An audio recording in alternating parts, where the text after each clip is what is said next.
Yan guys, naputol na pala tong bayabas.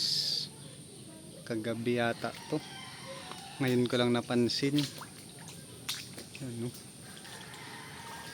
Tinamaan yung sa lababo, yung alulod.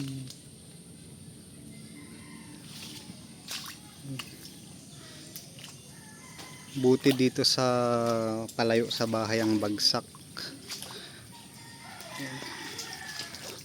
Oh. Muntik pa yung bakod oh. Tinamaan pala ang bakod. Ay, lilinisan. Grabe. Bagyo. Yan guys. Buti ngayon maliwanag na eh. Hindi na nag-uulan-ulan at yung hangin wala na. Kagabi sobrang lakas. Kaya siguro ito natumba. Huwag lang sanang ito susunod. No, ano sa bahay to eh. Padiretso sa bahay pag natumba. Yan guys, ingat ingat sa lahat.